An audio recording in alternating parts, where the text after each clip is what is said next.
Back to another live with Ashley. We are live with Ash. Thank you all for joining me again and catching the replay. We've been talking all things nervous system. We've been talking all things regulating that nervous system and giving you language, giving you a voice to what you've been feeling so that you can stop telling yourself that I am lazy. Well, I'm not lazy, but what is happening is you have come into agreement with, I'm just feeling lazy, I'm tired, I'm feeling depleted. So this is for you if you've been feeling really depleted lately. And last week we talked briefly about just how the little foxes spoil your vine, your vineyard. And so when the little foxes spoil your vineyard, it causes your vineyard to be totally destroyed, and it happens one small discipline that you miss at a time.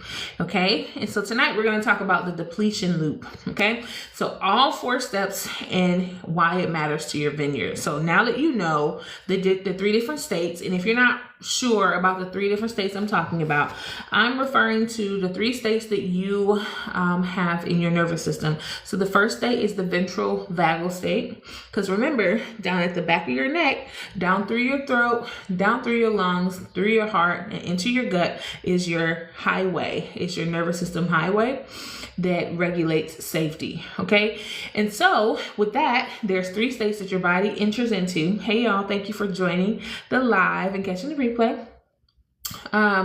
It's 3 states that your body enters into, right? So that first one is the ventral vagal state. That ventral vagal state is essentially your calm, your peace, your inner peace. That is the first state. That's the state that God designed us to live in. The second state that our nervous system falls into, it is the sympathetic state. That sympathetic state is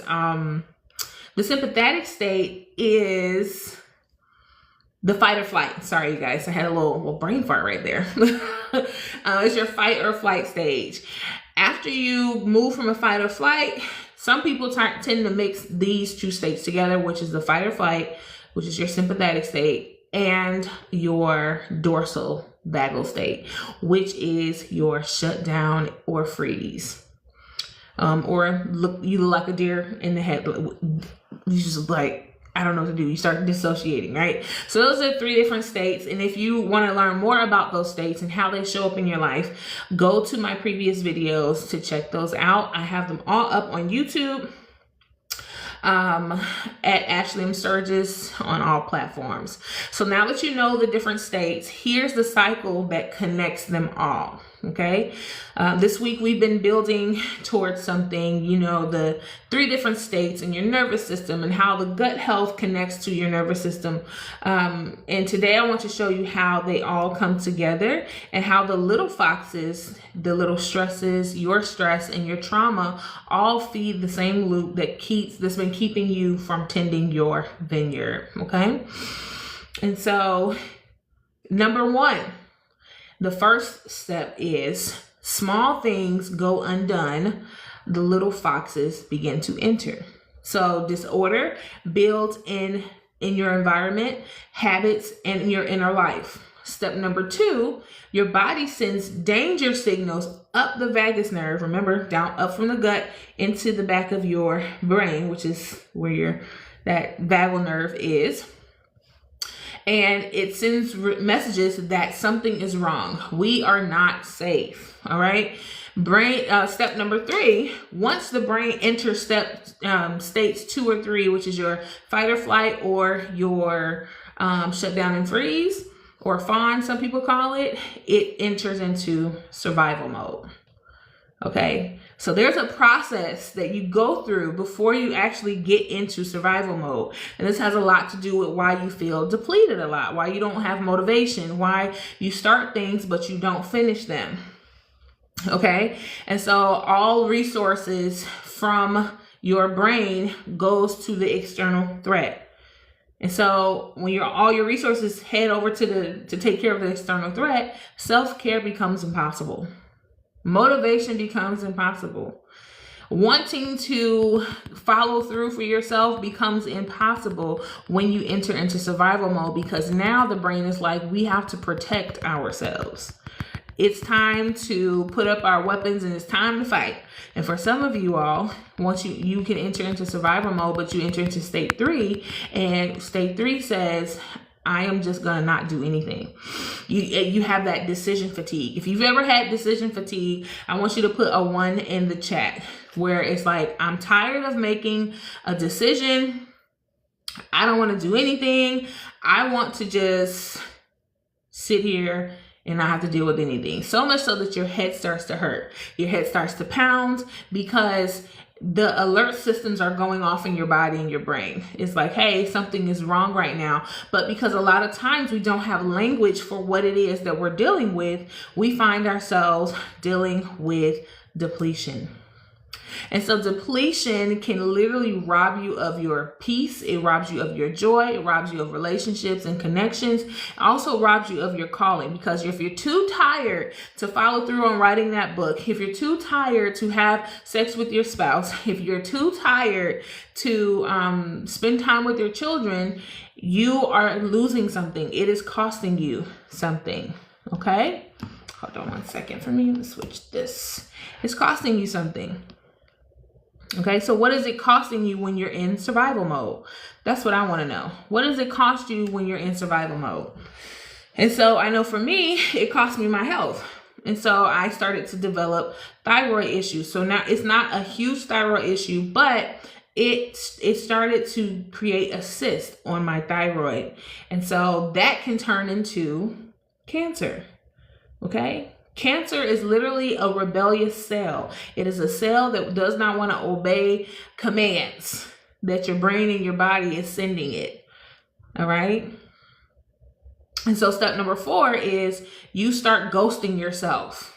You pour out for everyone else, and then you start canceling on yourself. And that deepens the disorder that you're feeling. The loop begins to reset. The loop begins to start all over again. And once you start to ghost yourself, the next thing is going back to the small task being undone. Okay. And when those tasks start to be undone, they start to pile up. And when you start to pile up these tasks that you have to get done, things start getting put off. You start to miss money, opportunities. You start to miss moments. And so it's very important that we don't go through this depletion loop, because as you go through the depletion loop, you're losing something in the process. Okay? You're losing something in the process. And so how stress and trauma feed this loop is this. Chronic stress accelerates the cycle. Unprocessed trauma anchors you in step number 2 or 3, which is the body starts to send danger messaging and you enter into survival mode. And you get there and stay there permanently. And so the loop never completes because the nervous system never got the signal that the original threat was over. You see this a lot in people that deal with PTSD. And PTSD is not just for people that have been to war. It's not just for people that have experienced alternative lifestyles. It's for anyone that has experienced some form of trauma. Okay. It turns into a disorder called PTSD, post-traumatic stress disorder. And so once that loop begins to continue, even after the threat is alleviated or eliminated physically, the nervous system never gets the communication that, hey, we're good now. We can start to repair. All right. And so the loop isn't just a habit. For trauma survivors, it's hardwired survival circuit. And now your brain is literally so consumed with the trauma, the stress that you endured, that it starts to develop a personality trait in you. I don't know if you guys have seen the movie Inside Out. So I'm not a Disney fan. This movie I think it's a DreamWorks movie, but I don't know if I feel like they all in the same boat. But this movie called Inside Out literally is telling you how your brain is wired and how people snap and have mental breakdowns. Probably the only cartoon movie I will recommend you watch next to Prince of Egypt, okay? But in this movie, as she was going through things, there were these strings that were attached to her command center, which is her brain, that was developing her personality. So every time she went through something, it was developing this personality in her. It was developing this new island, if you will, this new trait that is that has become a part of who she was. But it was the thing that happened to her, or the problem that happened to her. So like I tell a lot of my coaching clients, especially those that we coach in their relationships, fight the problem, not the person. And so a lot of times we're fighting ourselves and we're telling ourselves that we are the problem. But no, the problem is the problem. Deal with the problem and you will see yourself prosper. Okay? Deal with the problem and you will see yourself begin to prosper. And so once this loop is starting to go and you're finding yourself on the merry-go-round, you might have peaks and valleys, like moments where like things are going good, but then eventually you start to fall off and you miss that one day of going to the gym and now it's turned into 6 months and you haven't been back. Because once the pattern starts, if you don't intentionally break it, even when you don't feel, especially when you don't feel like it, especially when it's difficult, it's going to continue. The pattern will continue.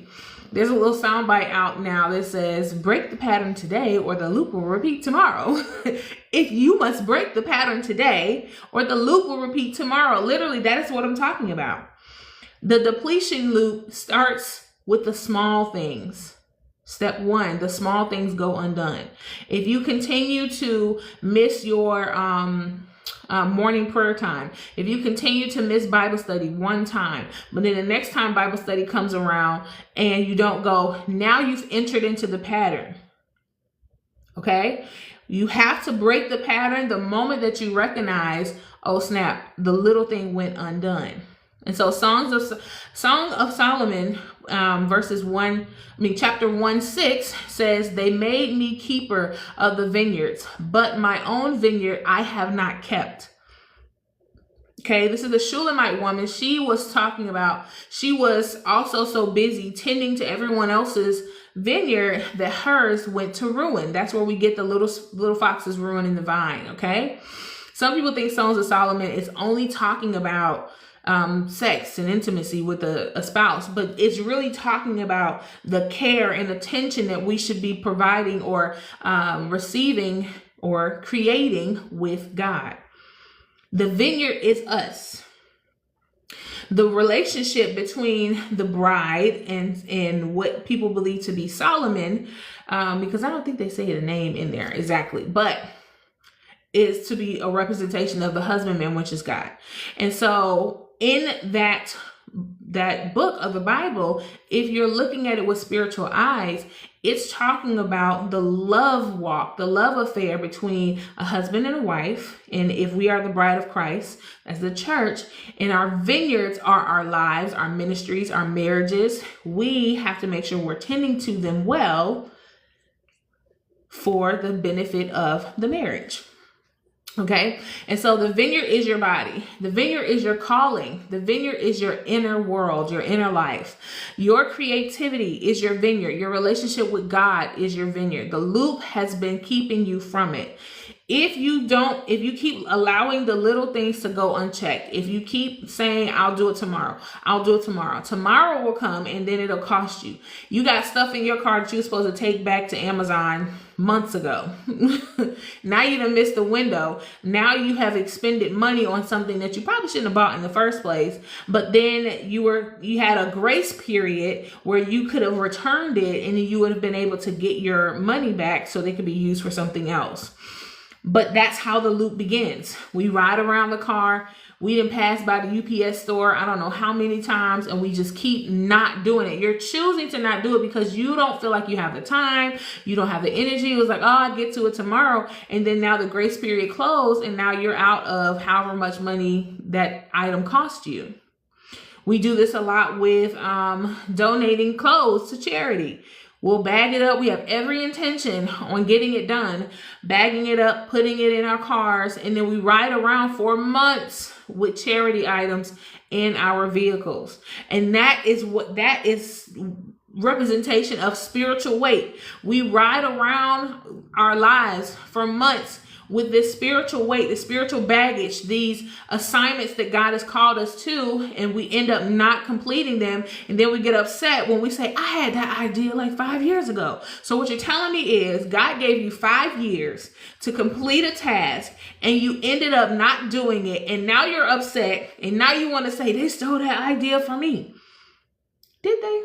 Or did they just not enter into the depletion loop and they actually executed? They actually got it done. Everyone has excuses. Everyone has reasons.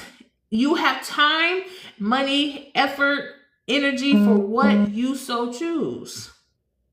And if you keep choosing the wrong thing, the depletion loop will become your life, and you will be like a lot of these people you see on hoarders. They keep buying this stuff. Oh yeah, it's a collector's item. I'm gonna take it and put it on eBay and sell it. And they never do, because the intention might be there. But if your motive is wrong, like I intended on doing this, but the real reason why I bought it was because I wanted to self-gratify myself.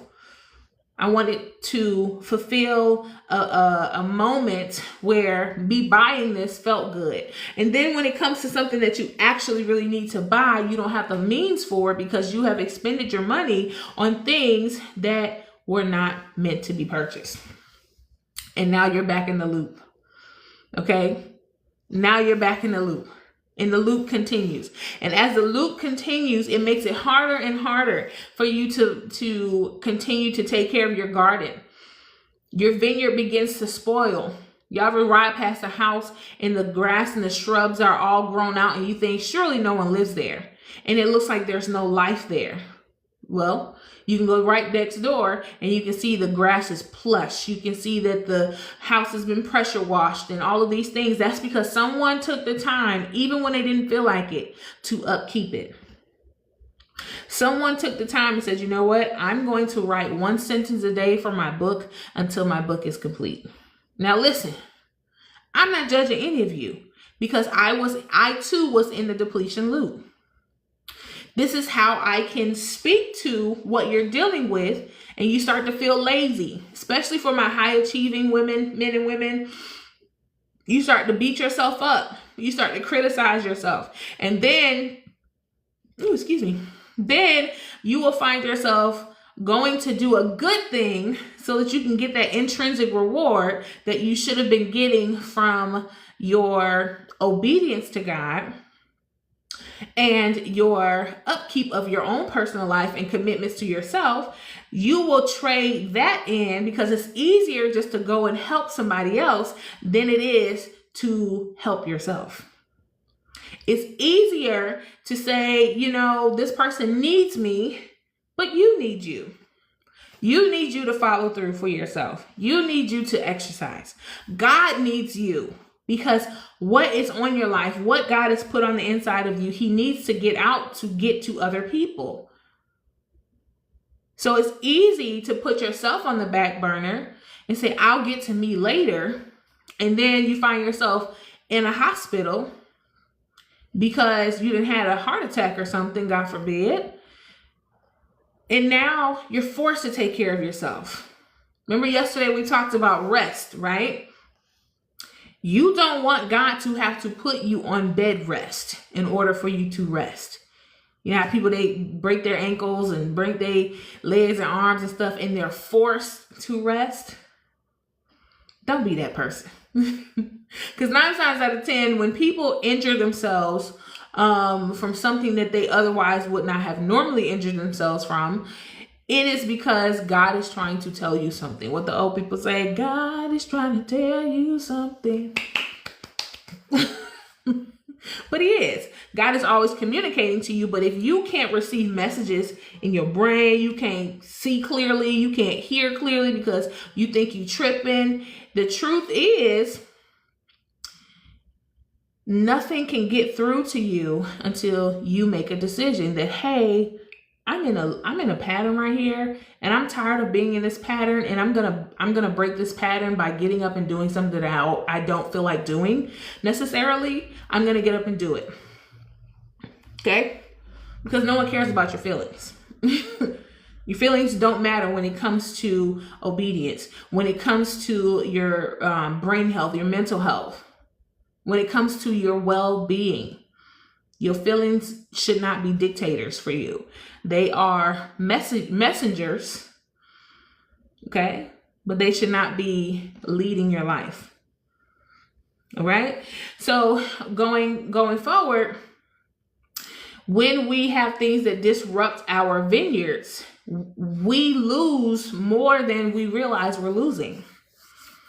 And so in Songs of Solomon 1:6, it's saying that the vineyard, they made me keepers of the vineyards, but my own vineyard I have not kept. How many times have you said that other people have put me in this role or position and I've not been able to take care of my own stuff because I had to go do this for somebody else? The truth is, you put yourself in that, but you took it on. You took on that extra role or that extra title that no one said that you had to. Okay? Yes, I'm fussing at you tonight. I'm fussing at y'all tonight because we find ourselves making accommodations for other people. And then when it comes to us, we don't make accommodations for ourselves to make sure that we follow through for us. We will say great things like, yeah, I'm gonna put this on my vision board. I'm gonna put this down in my journal that we're gonna get up every day. You set all the 3 million alarms and you snooze every last one of them. But I guarantee you, if someone needed to go to an airport at 7 a.m. and they asked you and they said, hey man, can you just take me to the airport? You don't do what God told Solomon to do when it came to building his temple. He told him to count up the costs.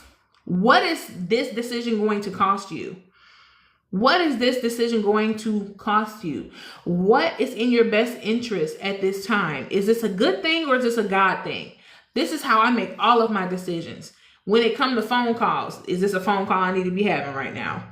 When it comes to people wanting to connect and have meetings and stuff, is this a meeting I need to be having right now? Because one thing I don't have is time to be playing with distractions. Because that's a part of that depletion loop, is you being distracted. And then before you know it, your whole day gone. And you're like, what happened? What did I do all that? You was too busy distracted. And you're so accustomed to being distracted that you don't even recognize it as a distraction. You say it's something like, oh, well, I needed this break, or, well, I needed to take this extra time off with my family. No, your family still needs you to go to work. But your family also needs you very present. So you need to make sure that the decisions we're making is a God decision and not a good decision. Yes, God, the enemy will trick you with good decisions because it may be good or in the best interest of other people, but is it good and in the best interest of your purpose? And that's the lens we have to look at everything from. Okay, the depletion loop is the diagnosis. Okay, so this is the diagnosis for you. Permission to release that. The book that God has given me to write, the retreat that God has given me to create is your prescription. The book and the retreat will walk you through how to exit the loop, how to return to your vineyard for good, and actually till the grounds of your relationship with God, yourself, and others. Okay? And so the retreat, my upcoming women's retreat is called the Strong Friend Retreat. It's a 4-day retreat designed to interrupt the loop and get you out of it, where we can address every step together. And that's happening September 3rd through the 6th. The link is in my bio, or you can go to www.ashleymsturgis.com/the Strong Friend Retreat, and you can get all the details there. Moreover, getting in your Bible, giving God a fresh yes, a surrender that says, you know what? I am tired of being depleted of my energy. I'm tired of being depleted of my resources. People will literally watch you struggle. And then when you're no longer struggling the way that you were, maybe it was financially. Once you're no longer struggling the way that you were, they want to come and get access to the benefits of you persevering through that struggle. We have to be very careful with our time and attention, our resources, our energy, our effort, because not everybody that comes and asks for your help is actually looking for help. They're actually just looking for a handout. They're looking for a opportunity to not obey God, because sometimes when God is requiring something of a person, it looks like no one is going to be available to help them. And then we unintentionally become enablers. And God is like, I didn't tell you to give them that money. I wanted them to come to me for that money, but they knew that they can go and ask you because you're very generous. But you're lacking a bit of discernment in that generosity. And so I think it's very important that when we're not depleted, it gives us correct sight lines to see what a person's intention is. It gives us the ability to not move by emotion. Because when you're tired, just think about all the bad decisions you make when you're tired. You usually eat like trash. You usually stay up and watch a TV series and finish the whole series in one sitting, and the sun is coming out. When you're depleted, when you're mentally exhausted, you start to disassociate, and you start to check out. And when you check out, you are now on autopilot, and your decisions are being made for you. And that's a dangerous place to be, because guess who's going to be waiting there to make the decisions for you? The enemy. The enemy going to be waiting right there like, oh yeah, he tired. He tired. I'm finna send this harlot his way to shoot him a DM or a work wife. I'm gonna send him a work wife, which is AKA spirit spouse. I'm gonna send that girl his way, and she gonna fix him lunch because his wife ain't fixing him lunch because she's too tired, because she's in a depletion loop and he's in a depletion loop, and she's trying to keep it together for the kids, and so on and so forth. And now the enemy is working. He has infiltrated your vineyard. He's infiltrated your camp, and now he's going to pull away at your relationship little bit by little bit. He's going to pull away at your business, at your ministry, little bit by little bit. It's the little foxes that spoil the vines. Oh, you missed that deadline to file your taxes. $500 penalty. Oh, you missed the deadline to register with the state for your business registration. $400 penalty. On top of you having to re-register. So we have to be very intentional about how we are allowing ourselves to be led or navigate through different seasons or the decisions that we make. We need to make sure that we're not making decisions off of depletion, a scarcity mentality, the state 2 or 3, which is your fight or flight or your shut down and freeze. So the reason I'm talking about the brain health, because your mind, what do people say, is a terrible thing to waste. It's a terrible thing to waste, but an idle mind is also the devil's playground. And so if you're idle, imagine being in a car and you're sitting idle, and that car has gas in it, it has wheels on it, and it has all the things it needs to run and to drive. But you're sitting in that car in neutral, and you're not going anywhere. Eventually, the gas is going to run out, and you sit there long enough, the tires might go flat. I don't know how the cars and stuff work, but this is just the analogy that I'm coming up with right now. God is giving me right now. Eventually, you sit there long enough, everything is going to start to break down on that vehicle. Okay? It was designed to get you to where you're supposed to be going. It was designed to be used. Your mind, your brain was designed to be used. The Rockefeller family did not want free thinkers. The Rockefeller family they wanted to create a system of employees. Some of y'all need to be employees. Okay? Some of you guys need to have your own businesses. Some of you guys are creatives. But the way the system was created was to keep you in a state of always depending on someone else, not depending on God. Because to be an entrepreneur, it takes God. To be a business owner, it takes God. To be successful, it takes God. Even at climbing the corporate ladder or whatever God has called you to, it takes God. And you cannot operate from a place where you're not even using your brain. And we see that a lot with a lot of people that get on social media and they just want to argue. They want to argue about everything. They're mad at something and somebody, and they want to tear everybody and their mama down because they have a difference of opinion or they don't agree. Listen, you're not going to always agree with everybody.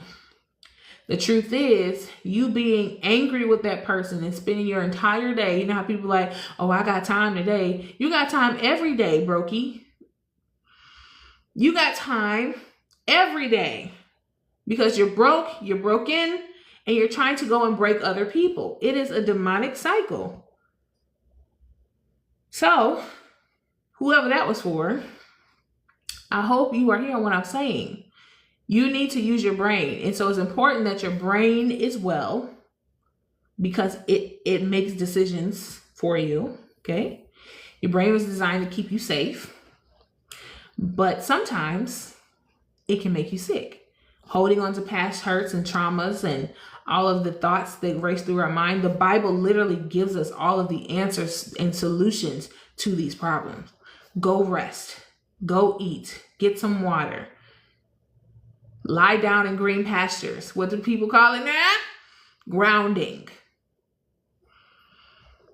Everything you see New Agers do was found in the Bible. And so a lot of people like to say the Bible is a book of witchcraft. No, it's not. No, it's not. Anything you take and pervert from the Bible, yes, it will be witchcraft. But did you also know your disobedience to God is witchcraft? He said rebellion is as the sin of witchcraft. So yeah, you could try to use what God created to get the benefits from because he reigns on the just as well as the unjust. But the reality is it's not going to be as effective and it's not going to last long. That's why you see a lot of people that got all the money. They got all the money and they're struggling in their mental health. Why do you think that is? Because people truly believe, money buys happiness. I will say money buys comfortability that can help encourage happiness, but it can never buy you joy. It can never buy you peace. It can create space for it. Give me some money and I will show you how happy I can be. But take the money and I'm still going to be happy because money is not my deciding factor. I don't worship money. I've had money. I've lost money. I've made money. I've lost money. I've had a house. I've been homeless. Like lived with roaches. Didn't live with but I never let it disrupt my inner world, my inner life. And that's what a lot of us are doing. And so the loop that you have been in for so long is causing you to not only be depleted, but it's also causing you to crash out. It's causing you to lash out at people that did nothing wrong to you. You're tired, honey. Go lay down. Like God told Elisha, go lay down. You're tired. You need rest. All right. And rest is just not going to sleep. Rest is just doing what our grannies used to say.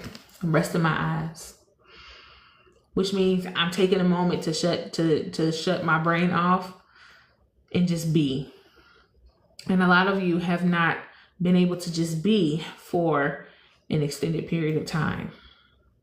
And God is saying it's time for you to learn how to be in my presence, how to pray, how to read your Bible so that I can replenish you. Because sufficient are the troubles for tomorrow. You're going to have problems that's coming tomorrow. So you might as well get yourself refreshed today, so that when tomorrow comes, it won't be such a stress because you're still dealing with yesterday's problems. Okay? So once again, join me September 3rd through the 6th for the Strong Friend Retreat, where we're going to break these patterns. We're going to experience breakthrough by the grace of God. We're going to develop inner sanctuaries. We are going to learn how to regulate our nervous system the biblical way, because there is no nervous system regulation without God. I'm sorry. It sounds good. And these people selling y'all courses and all the things. But the true regulation comes when you surrender your life to God. When you surrender your way for his way. Okay? God bless you. I hope you all have a great night. And I will see you all again next time. Bye.